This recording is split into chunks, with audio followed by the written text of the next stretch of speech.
Madam Crowl's Ghost. I am an old woman now, and I was but 13 my last birthday, the night I came to Applewale House. My aunt was the housekeeper there, and a sort of one-horse carriage was down at Lexahoe to take me in my box up to Applewale. I was a bit frightened by the time I got to Lexhowe, and when I see the carriage and horse, I wished myself back again with my mother at Hazelden. I was crying when I got into the shay, that's what we used to call it, and old John Mulberry that drove it, and was a good-natured fellow, bought me a handful of apples at the Golden Lion to cheer me up a bit. He told me that there was a currant cake, and tea, and pork chops waiting for me, all hot in my aunt's room at the great house. It was a fine moonlit night, and I eat the apples, looking out at the shay window. It was a shame for gentlemen to frighten a poor foolish child like I was. I sometimes think it might be tricks. There was two on 'em on the tap of the coach beside me, and they began to question me after nightfall when the moon rose, where I was going to.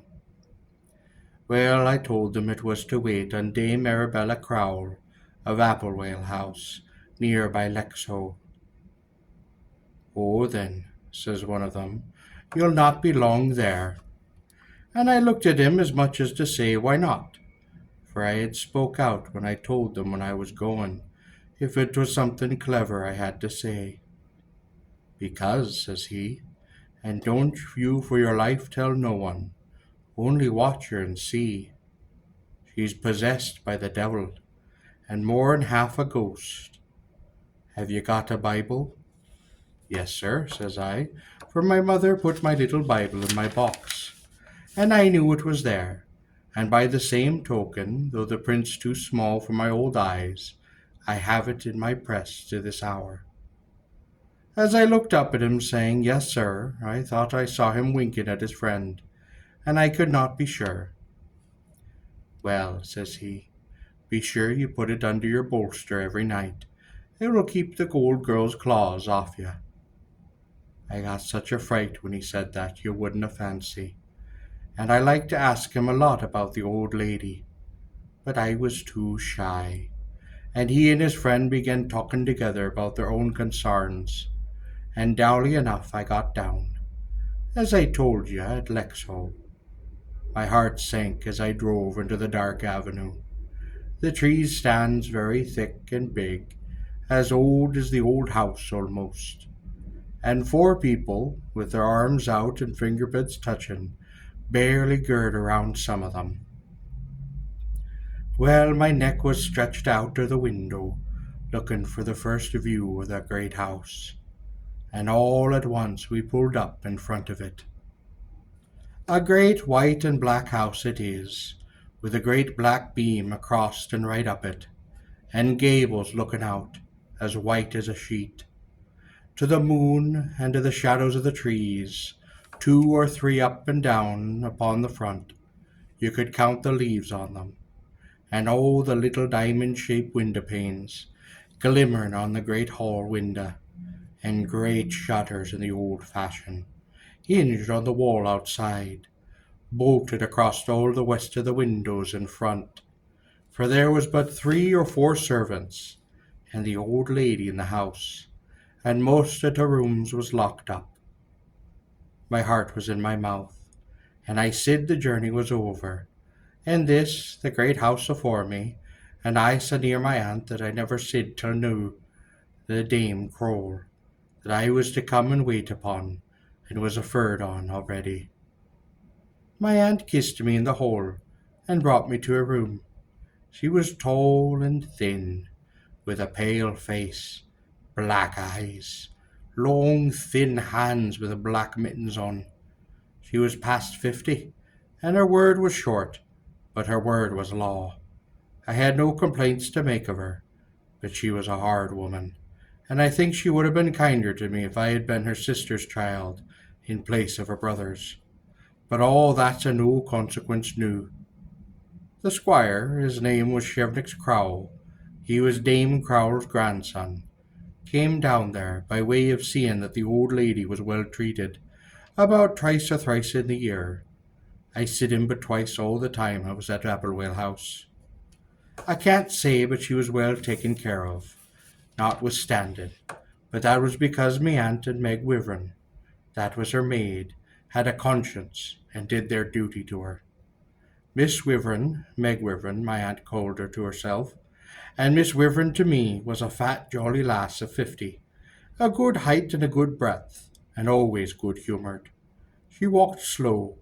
She had fine wages, but she was a bit stingy, and she kept all her fine clothes under lock and key, and wore mostly a twilled chocolate cotton, with red and yellow and green sprigs and balls upon it, and it lasted wonderful.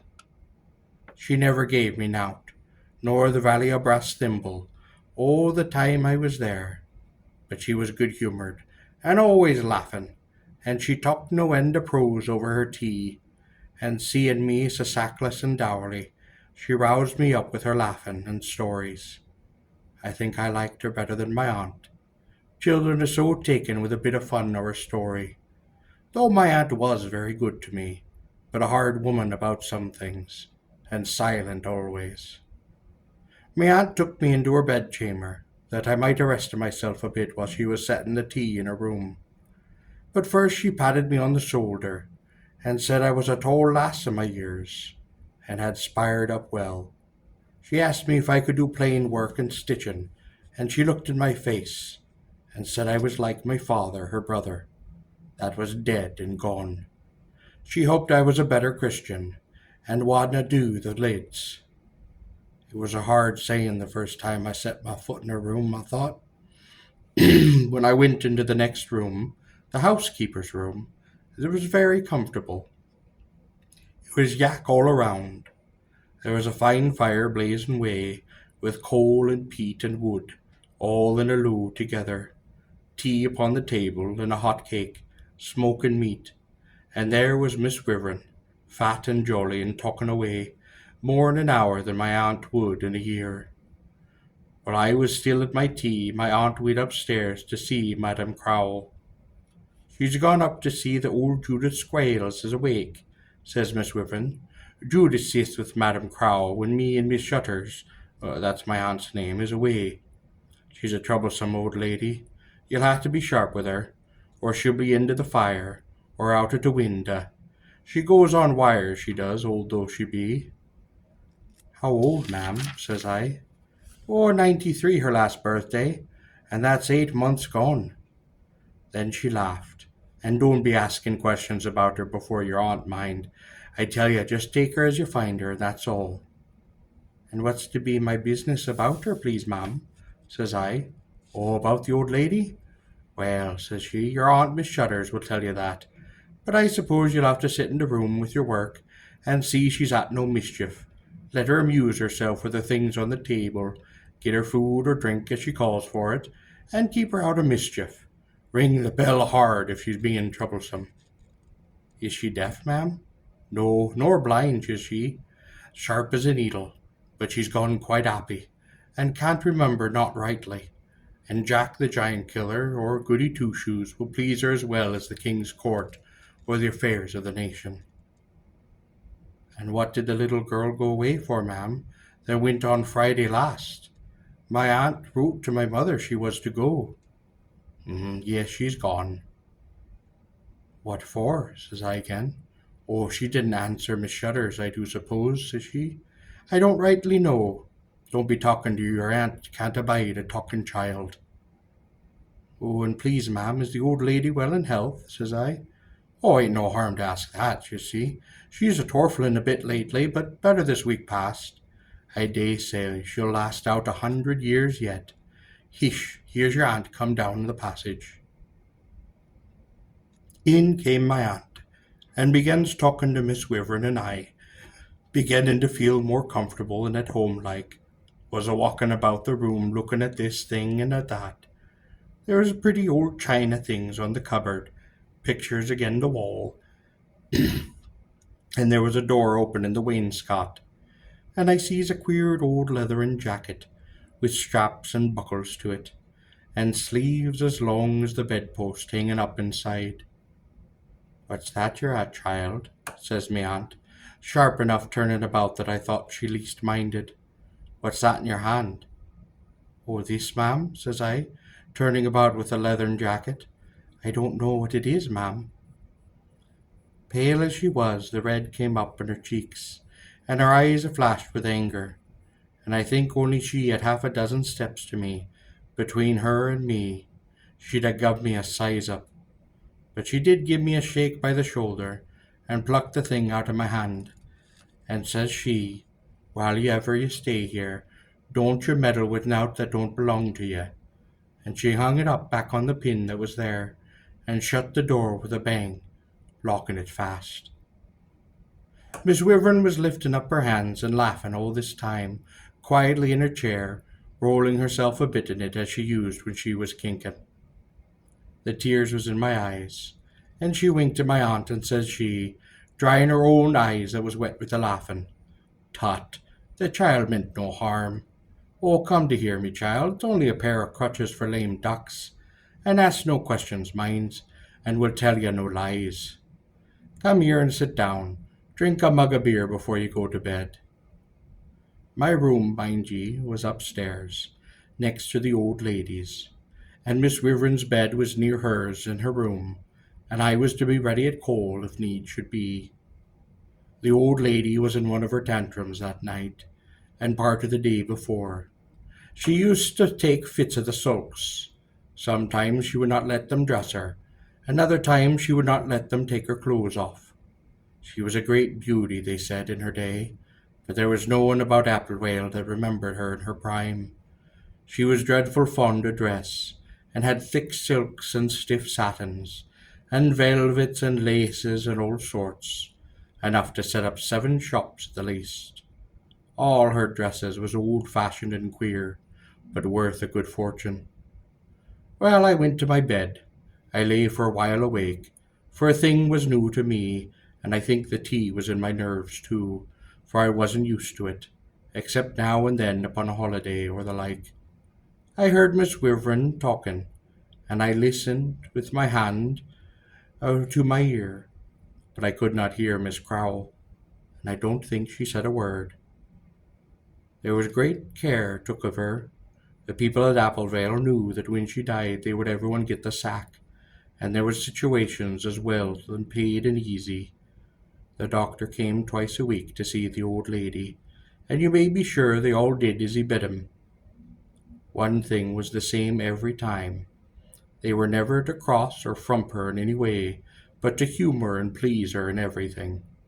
So she lay in her clothes all the night and the next day, and not a word she said. I was at my needlework all that day in my room, except when I went down to my dinner. I would have liked to see the old lady, and even to hear her speak, but she might as well have been in Lunnon the time for me. When I had my dinner, my aunt next said for me to walk for an hour, and I was glad when I came back. The trees was so big, and the place so dark and lonesome, and 'twas a cloudy day, and I cried a deal, thinking of home. While I was walking alone there that evening, the candles being alight, I was sitting in my room. The door was open into Madam Crowl's chamber, and where my aunt was, it was. Then, for the first time, I heard what I supposed was the old lady a-talking. It was a queer noise like, and I couldn't well say which, a bird or a beast, only it had a bleating sound in it, and was very small. I pricked my ears to hear all. But I could not make out one word she said, and my aunt did answer, "The evil one can't hurt no one, ma'am, but the Lord permits." Then the same queer voice from the bed said something more that I could make head nor tail on, and my Aunt Med answered again, "Let them pull faces, ma'am, and say what they will.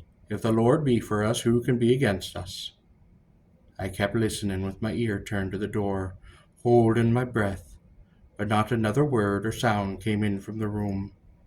In about 20 minutes, as I was sitting by the table, looking at the pictures in the old Aesop fable, I was aware of something moving at the door.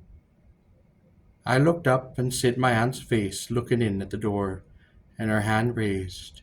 "Hush," says she, very soft, comes over to me on tiptoe, and says in a whisper, "Thank God she's asleep at last, and don't you make no noise till I come back, for I'm going down to take my cup of tea.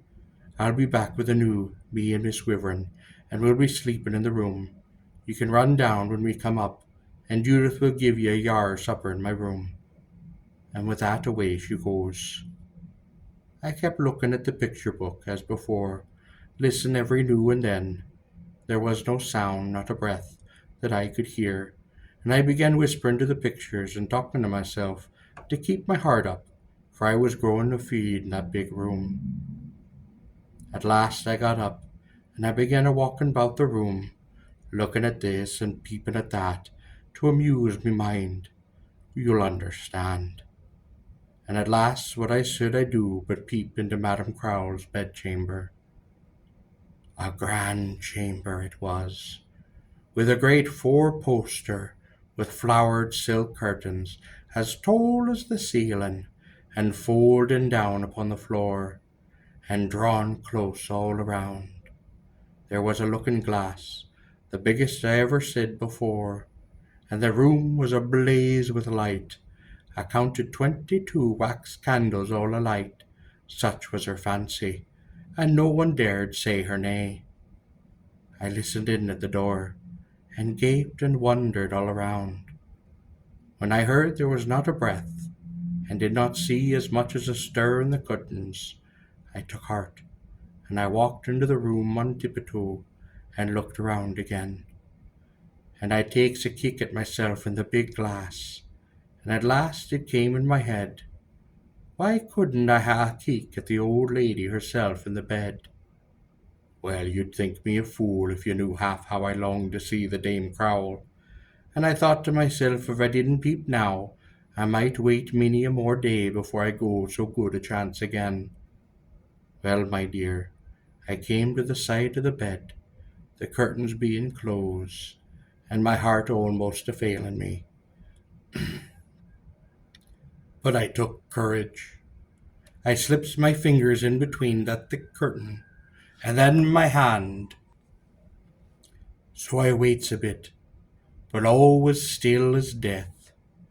So softly, softly I draws the curtain, and there, sure enough, I sid before me, stretched out like the painted lady on the tombstone in Lexow Church, the famous Dame Crowl of Applevale House.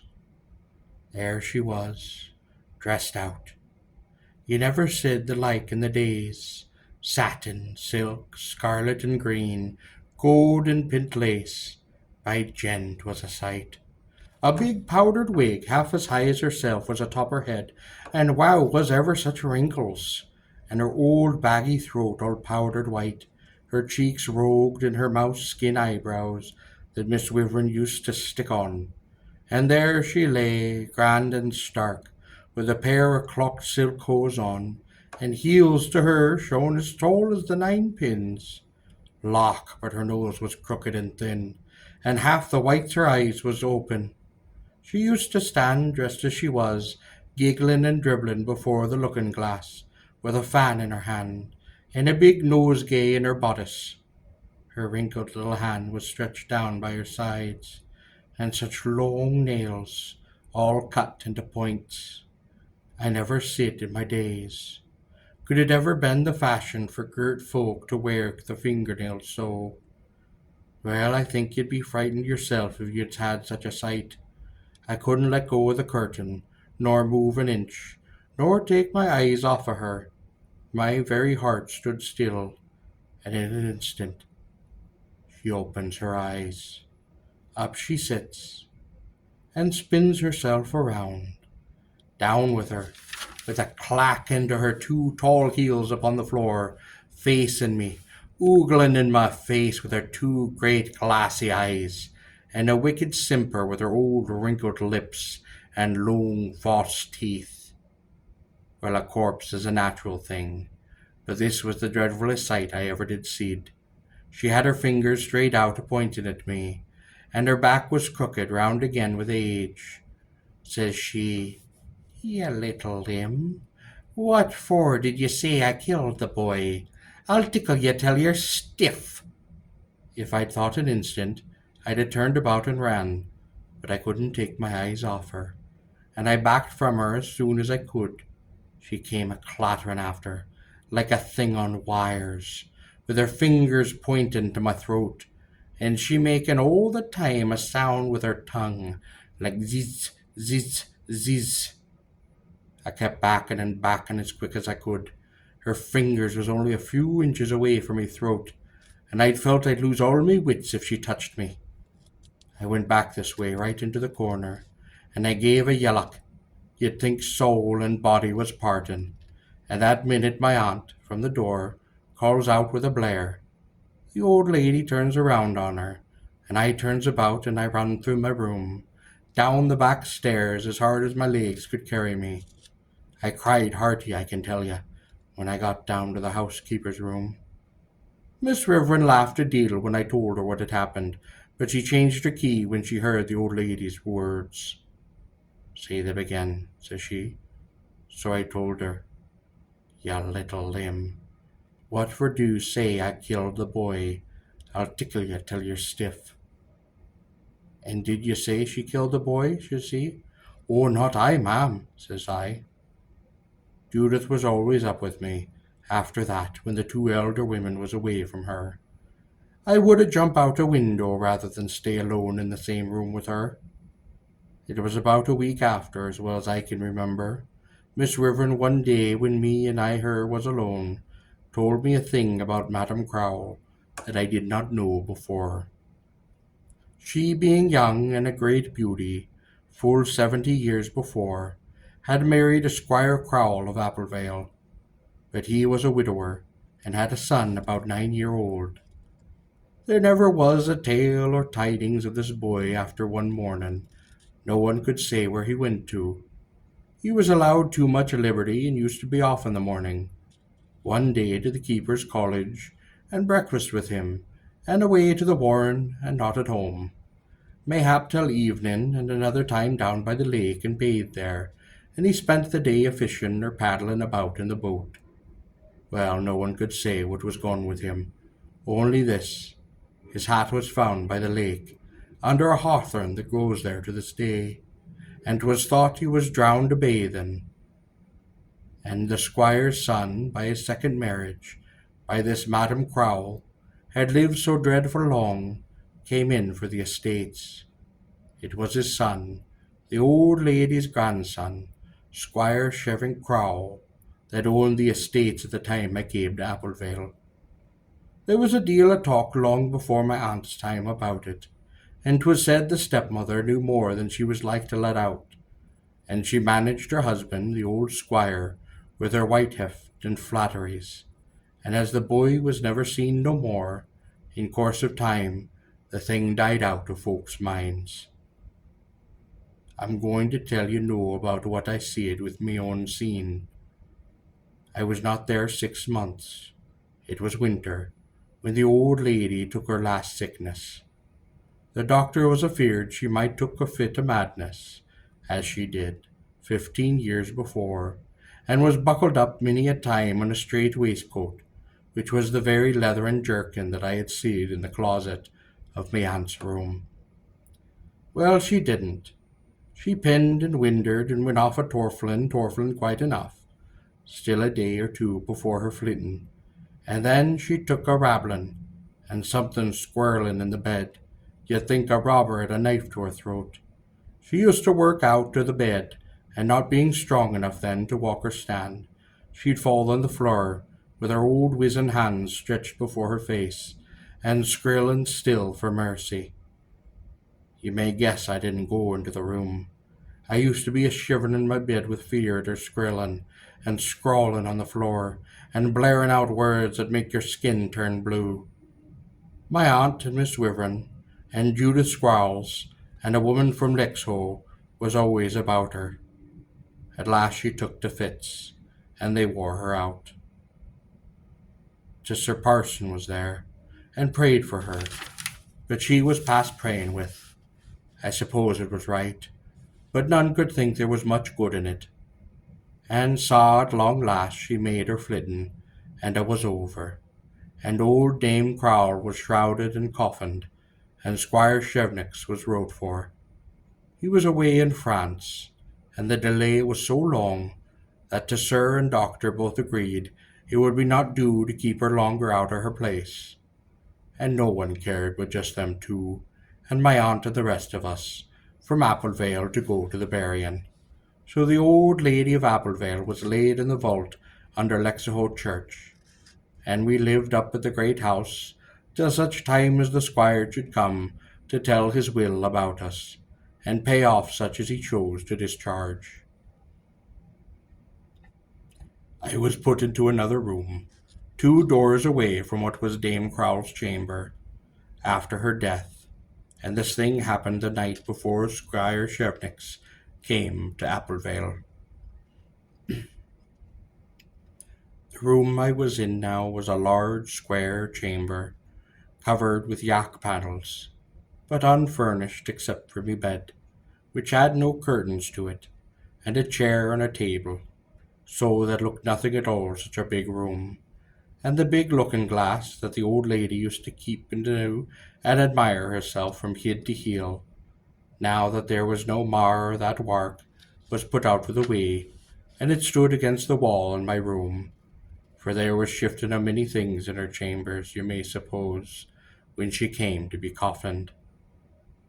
The news had come that day that the squire was to be down next morning to Applevale, and not sorry was I, for I thought I was sure to be sent home again to me mother, and right glad was and I was thinking of at home, and my sister Janet, and the kitten and the pig, and the trimmer the tyke, and all the rest, and I got so fidgety I couldn't sleep.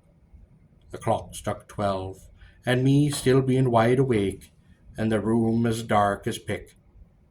My back was turned to the door, and my eyes toward the wall opposite. Well, it could not be full a quarter past 12, when I sees a lighting on the wall before me, as if something took fire behind, and the shadows of the bed and the chair and me gown that was hanging from the wall was dancing up and down on the ceiling beams and the yak panels. I turns me head over me souther quick, thinking something must have gone afire. But what should I see, by Jen, but the likeness of the old beldame, bedizened out in her satins and velvets, on her dead body, simpering with her eyes as wide as saucers, and her face like the fiend himself. 'Twas a red light that rose about her and fuffin' low, as if her dress round her feet was blazing. She was driving on right for me, with her old shrivelled hands crooked as if she was going to claw me. I could not stir, but she passed me straight by, with a blast of cold air, and sid her at the wall in the alcove, as my aunt used to call it, which was a recess, where the state bed used to stand in old times, with the door open wide, and her hands groping in that something was there. I never sid that door before. She turned around to me like a thing on a pivot, fleering and grinning, and all at once the room was dark, and I standing at the far side of the bed. I don't know how I got there. I found my tongue at last, and if it I'd not blare a yellock, running down the galley, and almost pull Miss Wyvern's door off the hooks, and frighten her half out of her own wits. You may guess I did not sleep that night, and with the first light down with me to my aunt, as fast as my 2 legs could carry me. Well, my aunt did not frump or flight me, as I thought she would, but she held me by the hand, and looked hard in me face all the time. She telt the not to be feared, and says, "He'd the appearance a key in its hand." "Oh, yes," says I, bringing it to mind. A big key and a queer brass handle. Stop a bit, says she, letting go of me hand and opening the cupboard door. Was it like this? She says, taking out in her fingers and showing it to me, with a dark look in her face. That was it, says I quick enough. Are you sure? She says, turn it around. Start, says I, and I felt like I was going to faint when I said it. Well, that will do, child, says she, softly thinking, and she locked it up again. The squire himself will be here today before 12 o'clock, and we must tell him all about it, says she, a thinking, and I suppose I'll be leaving soon. So the best thing for the present is that ye should get home after this afternoon. I'll look out another place for you when I can. Faint as I, you may guess at that word. My aunt packed up my things for me, and the £3 that was due to me to bring home, and Squire Crowl himself came down to Applevales that day. He was a handsome man, about 30 years of old. It was the second time I saw him, but that was the first time he spoke to me. My aunt talked with him in the housekeeper's room, and I didn't know what they said. I was a bit feared on the squire, he being a great gentleman down in Lexo, and I daren't go near till I was called. And says he, smiling, what's a this ye seen, child? It munna be a dream, for you know there's no such thing as a beau free in the world. But whatever it was, my little maid, sit you down and tell us all about it from first to last. So soon as I met an end, he thought a bit, and says he to my aunt, I mean the place well. In old Sir Oliver's time, Lame Windle told me there was a door in that recess to the left. There the lassie dreamed she saw me grandmother open it. He was past 80 when he told me that, and I but a boy. It's 20 years sen. The plate and jewels used to be kept there, long ago before the iron closet was made in the R's chamber. He told me the key had a brass handle, and this, you say, was found in the bottom of the kits, where she kept her old fans. Now, would not it be a queer thing if he found some spoons or diamonds forgot there? You mun come up with us, lassie, and point to the very spot. Oh, loth was I, and my heart was in my mouth, and fast I held up my aunt's hand as I stepped into that awesome room.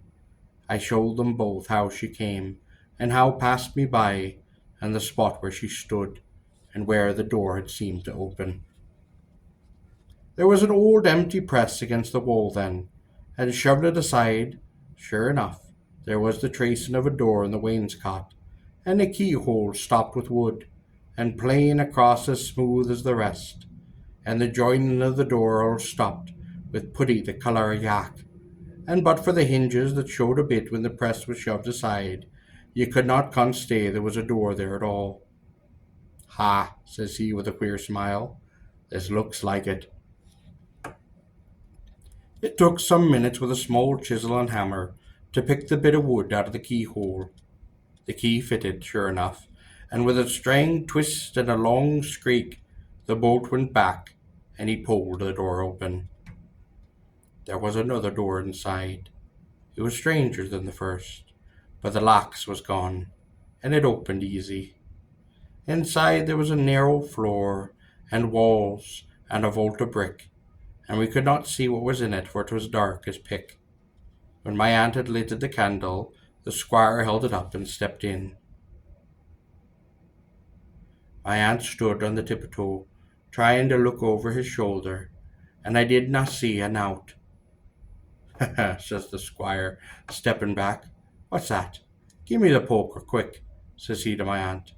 As she went to the hearth, I peeps inside his arm, and I sid a squat down in the far corner, a monkey, or a flayin' on the chest, or else the mast shrivelled up, wizened old wife that never was seen on the earth. By Jen, says my aunt, as putting the poker in his hand, she kicked by his shoulder and said the ill-favoured thing. Have a care, sir, what you're doing. Back with you and shut the door. But under place of that he steps in swiftly with the poker, pointed like a sword, and he gives it a poke, and down it tumbles together, heading in a heap of barns and dust, a little mare in a hatful. 'Twas the bairn's old child, all the rest went to dust at a touch. They said naught for a while, but he turns around the skull as it lay upon the floor. Young as I was, I can say that I knew well enough what they was thinking on. A dead cat, says he, pushing back and blowing out the candle, and shutting the door. Well, come back, you and me, Miss Shutters, and look on the shelves by and by. I've other matters first to speak to ye about. But this little girl's a going hame, ye say. Well, she has her wages, and I mun make her a present, says he, patting me shoulder with his hand. He did give me a good pound, and I went off to Lexaho about an hour later, and to hame by the stagecoach. And fain as I to be hame again, and never did see old Dame Crowl or Applevale, God be thanked, either in appearance or in dream at after. But when I was grown to be a woman, my aunt spent a day and a night with me in Littleham, and she told me there was no doubt that it was the poor little boy that was missing so long, sen that was shut up to die there in the dark by that wicked beldame. Whar his skirls or his prayers or his thumping could not be heard, and his hat was left by the water's edge. Whoever did it, to make her believe he was drowned. The clothes at the first touch ran the snuff of dust in the cell where the bairns was found.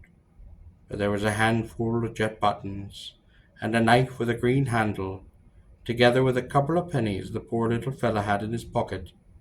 I suppose when he was decaying there, and said his last to the light, and there was among the squire's papers a copy of the notice that was printed when he was lost, when the old squire thought he might have run away, or him be took by gypsies, and it was said he had a green hefted knife with him, and that his buttons were cut a jet.